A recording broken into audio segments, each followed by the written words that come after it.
Hello everyone, आप लोग कैसे हैं? आई होप कि बोले बहुत बढ़िया होंगे। आप लोग पढ़ाई बहुत बढ़िया चल रहा होगा। तो आज आप लोग को जाने वाले किसके बारे में? तो आज आप लोग को नेक्स्ट क्लास सीखने जिसके बारे में जाने वाले दिष्ट धारा और प्रतिवर्ती धारा, और आपको जाने वाले अतिभारण मतलब मेरी फंड्स के जाने वाली जानकारी प्राप्त करने वाली है। तो ऐसी क्लास को स्टार्ट करते हैं। और ये वाला क्वेश्चन इतना इंपॉर्टेंट है, वेरी इंपॉर्टेंट है, क्योंकि ये आप लोग को आगे 10th क्लास में पूछने वाला है। ये क्वेश्चन दोनों बढ़िया में पूछता है। तो ऐसी क्लास को स्टार्ट करते हैं और जानते हैं किसके बारे में। तो आज जानेंगे किसके बारे में? तो अतिभारण और आपका दिष्ट धारा और प्रतिवर्ती धारा के बारे में इसी मेन फंड्स को जाने वाले इस क्लास को स्टार्ट करते हैं।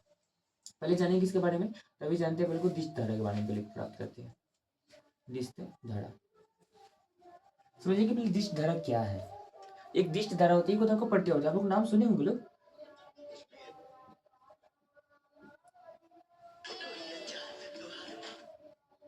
दिष्ट धारा प्रत्यावर्ती धारा मतलब इसके बारे में हम क्या करना है, जानकारी प्राप्त करने वाले हैं। आखिर दिष्ट धारा क्या है, समझते हैं ना आप लोग? तो दिष्ट धारा का मतलब होता है, देखिए, जैसे मेरे पास ये मानिए कि एक मिनट के लिए मेरे पास परिपथ है, ठीक है। जब धारा एक ही दिशा में प्रवाहित होती है तो उसे हम क्या कहते हैं?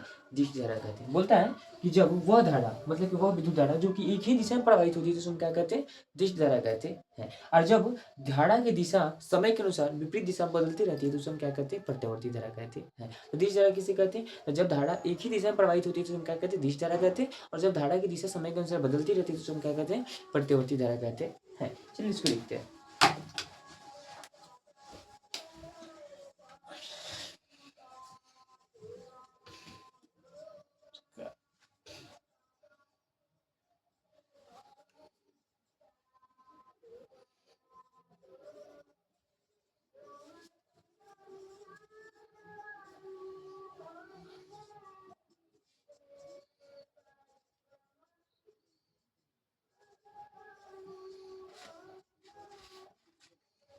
देखो, वह विद्युत धारा जो एक ही दिशा में प्रवाहित होती है उसे हम क्या कहते हैं? दिष्ट धारा कहते हैं। ठीक है, ओके। फिर बोलेगा प्रत्यावर्ती धारा किसे कहते हैं? बताइएगा कि वह विद्युत धारा जो कि समय के अनुसार अपनी दिशा क्या होती है? बदलती रहती है, जिसे हम क्या कहते हैं?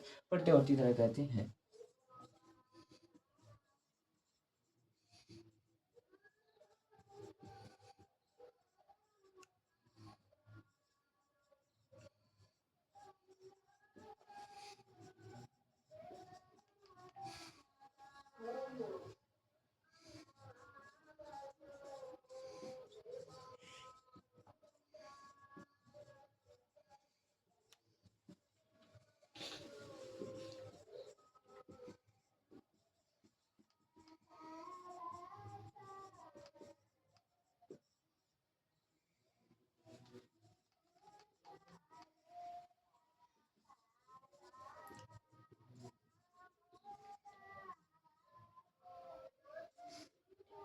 कहते हैं। तो प्रत्यावर्ती धारा किसे कहते हैं? तो बता दीजिएगा कि वह धारा जो कि विद्युत समय के अनुसार अपनी दिशा बदलती रहती है उसे हम क्या कहते हैं? तो प्रत्यावर्ती धारा कहते हैं। दिष्ट धारा वो धारा जो अपने समय के साथ दिशा नहीं बदलती बल्कि एक ही दिशा में प्रवाहित होती है, जो हम क्या कहते हैं? दिष्ट धारा कहते हैं। इसके बारे में, इसके बाद आप लोग जाने वाले किसके बारे में? तो अतिभारण के बारे में जाने वाले। किसके बारे में जानने वाले हैं? अतिभारण। अब बताइए मेरे को अतिभारण क्या है? अति भारण, अति अति मतलब क्या होता है? लोग देखना, आप लोग भोजपुरी भाषा में लोग ज्यादा अति मत करो। मतलब अति क्या होता है? ये बहुत ज्यादा हो गया, एक्सेस हो गया। तो बोल दीजिएगा जब परिपथ की क्षमता से, मतलब कि जब किसी परिपथ, मतलब मानिए कि मेरे पास ये परिपथ है, ये परिपथ है, जब इसकी क्षमता से मतलब इसकी निर्धारित क्षमता से अधिक इसमें विद्युत धारा प्रवाहित किया जाता है तो उसे हम क्या कहते हैं? अति भारण कहते हैं। बोल दीजिएगा जब किसी परिपथ की उसकी निर्धारित क्षमता से अधिक धारा उसमें प्रवाहित होती है तो उसे हम क्या कहते हैं? अति भारण कहते हैं। जब किसी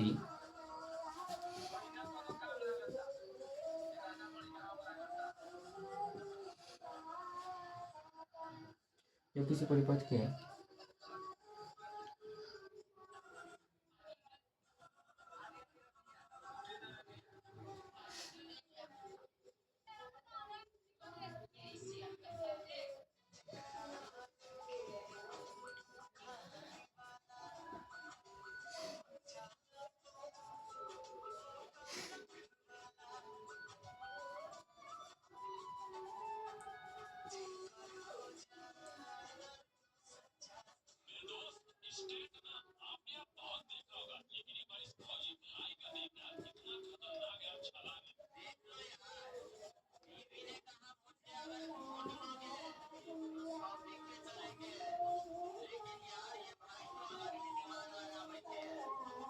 कहते हैं। अतिभारण किसी कदम जाती है जब किसी परिपथ के निर्धारित क्षमता से अधिक धारा उसमें प्रवाहित करने लगती है तो उसमें क्या कहते हैं, अतिभारण कहते हैं। आखिर बताइए कि अतिभारण कैसे हो जाता है, कैसे, मतलब मानिए कि एक धारा मानिए कि बहुत सारे जब हम वायरिंग्स कर देते हैं एक ही परिपथ में, अगर ढेर सारे वायरिंग्स कर देते हैं तो क्या होती है, उसकी क्षमता से अधिक हो जाती है ना, तो उसकी क्षमता जब अधिक मानिए कि बोलते हैं कि उसको अधिक धारा की आवश्यकता होती है, जब उसमें हम अधिक धारा प्रवाहित करते हैं उसकी क्षमता से अधिक, मानिए कि 6 वोल्ट है, 6 वोल्ट की जगह हम 7 वोल्ट 8 वोल्ट ज़्यादा मानिए कि उसमें विद्युत धारा प्रवाहित कर लेते हैं, उसमें क्या कहते हैं, अतिभारण कहते हैं। ये क्यों होता है, तो उसमें अधिक ज़्यादा वायरिंग जुड़ने के कारण होता है, किसी परिपथ में अधिक वायरिंग जुड़ने के कारण होता है, शॉर्ट सर्किट के कारण होता है। ठीक है, आज क्लास एडिट करेंगे, फिर करेंगे नेक्स्ट क्लास में। अगर आज क्लास अच्छा लगा हो तो लाइक शेयर एंड कमेंट करना।